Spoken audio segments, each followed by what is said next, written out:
Welcome to Janam Kosam journalism news. G Narasimharao HC 2404 PS Atmakur ఒక నివేదికను సమర్పించారు.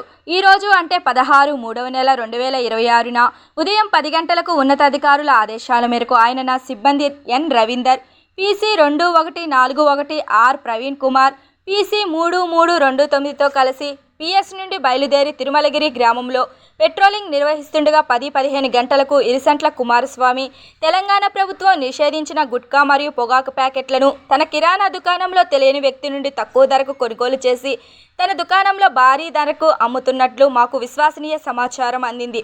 సమాచారం అందిన వెంటనే వారు 10-30 గంటలకు సంఘటనా స్థలానికి వెళ్లి ఇరిసంట్ల కుమారస్వామి సన్నాఫ్ నర్సయ్య 38 సంవత్సరాలు, కులం పద్మశాలి, OCC, కిరాణా దుకాణం, ఆత్మకూరు మండలం మరియు హనుమకొండ జిల్లా తిరుమలగిరి గ్రామం రెవెన్యూ వద్ద నిషేధ అంబార్ మరియు గుట్కా ప్యాకెట్లను కొన్నారు.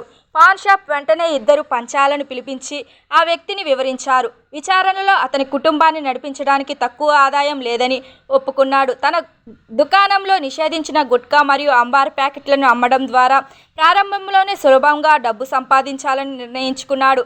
అతను తెలియని వ్యక్తి నుండి తక్కువ ధరకు గుట్కా మరియు అంబార్ ప్యాకెట్లను కొనుగోలు చేసి తన దుకాణంలో అవసరమైన వారికి అక్రమ మార్గాల ద్వారా భారీ ధరకు అమ్మేవాడు.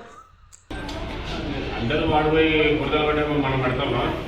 మెడిల్ షాప్ నడపడం చట్ట వ్యతిరేకమా, చట్టబద్ధమా? చట్ట వ్యతిరేక పనులు చేస్తే కేసులు నమోదవుతాయి.